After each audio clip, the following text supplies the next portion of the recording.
When I am dispersed back into the universe, I will have left my imprint on all that I was bound to love.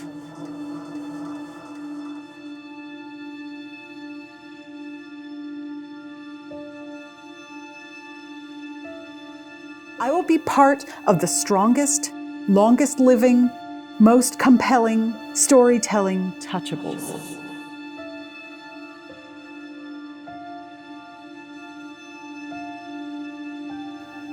Stones from our deep earth, placed here by the very universe that always held me in one form or another, and will always.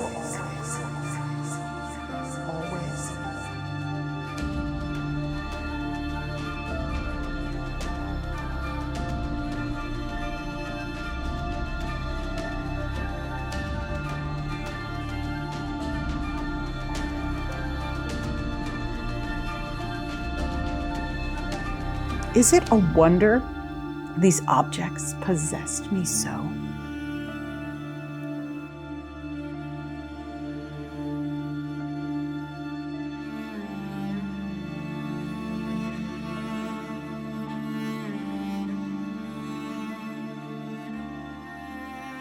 Becca Lavin's life is an incredibly rich story of resilience and reinvention, a continuous evolution of creative expression. Becca's artistic journey started with singing. I think I just always wanted to be an entertainer of some sort, and so the way I started singing was off the cuff. I worked as a waitress, and I used to sit in after hours with other bands in the area, and one of the bands that I sat in with was looking for a chick singer, and they were going on the road, and I said, me, and they picked me.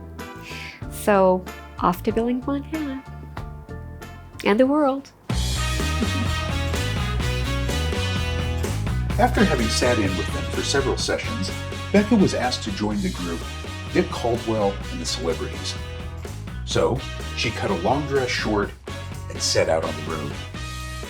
Their first gig was in Havre, Montana at the 300 Bowling Club.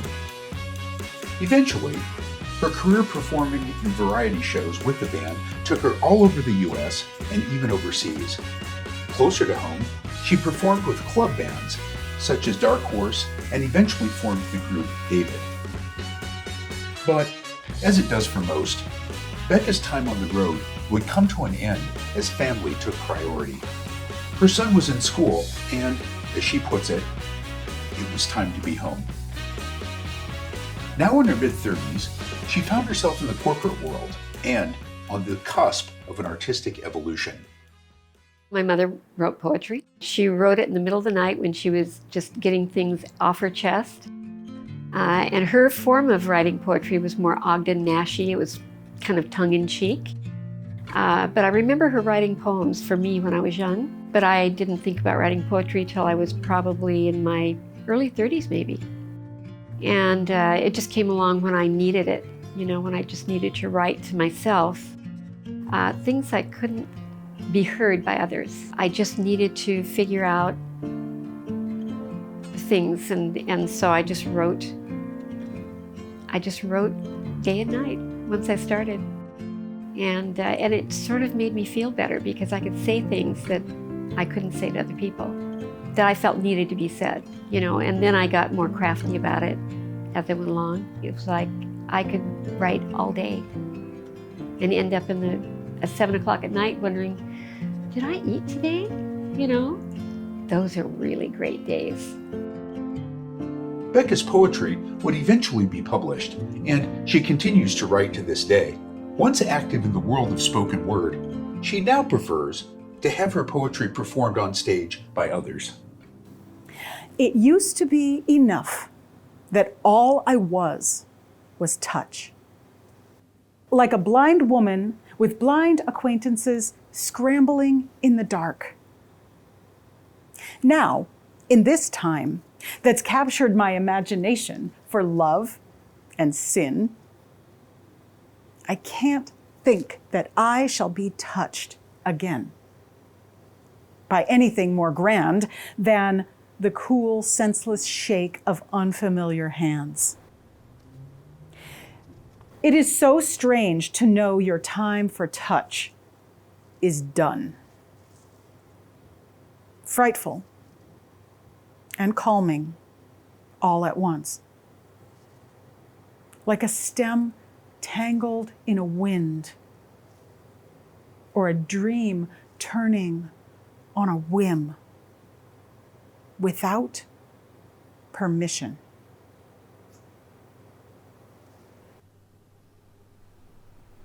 It is often true that painful experiences cause great change within us, and for Becca, this was no exception. Some years ago, after one such experience, Becca found herself out walking in an attempt to work through it.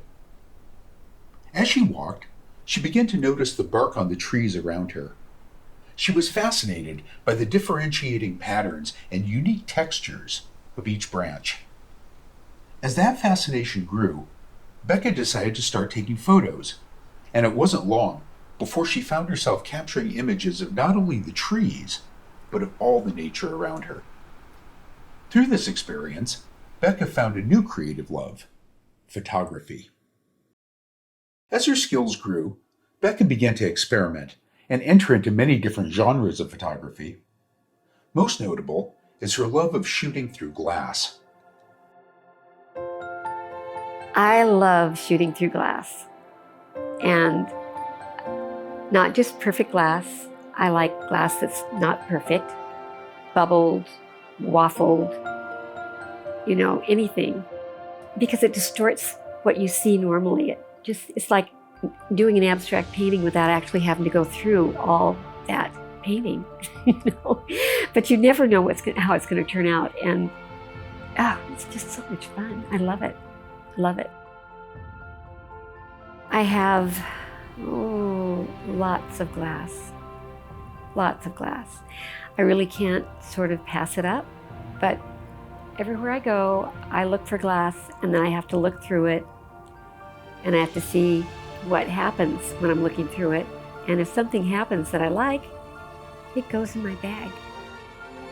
Another one of my fascinations visually is like weathered concrete, worn brass, anything that's aged or cracked or, has things growing on it. Because it's random. It's just random patterns, and that's why I named my photography Random Patterns. I just have always been drawn to those things because they're just so beautiful. What I like about shooting close-up photography is actually looking at something and taking time to look at it, and then discovering, things that you wouldn't know normally, you wouldn't really look at. You'd glance and you'd see it, yeah, that's nice. But when you actually get home and you open up that photograph, you get to look deeply inside something and see it in a way you never saw it before.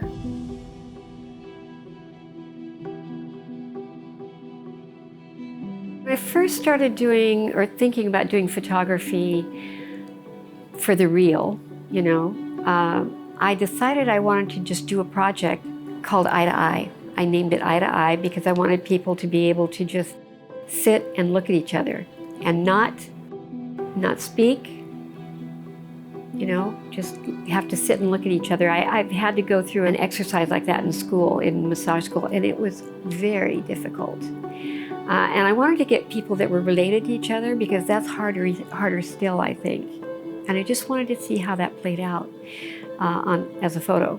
I took several photos of people, and it really, really was interesting. Very, very interesting. Of course, there would be times when people would just break out laughing, but there's some very tender moments too.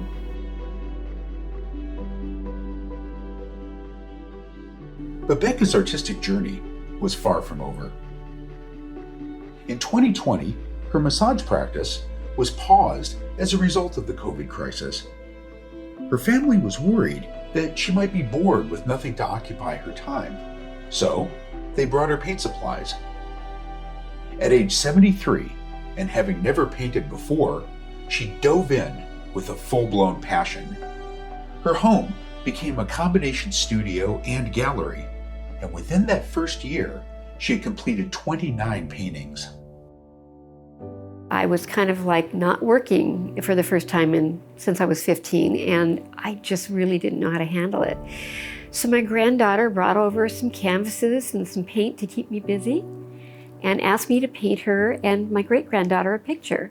And I did, and oh my gosh, I loved it.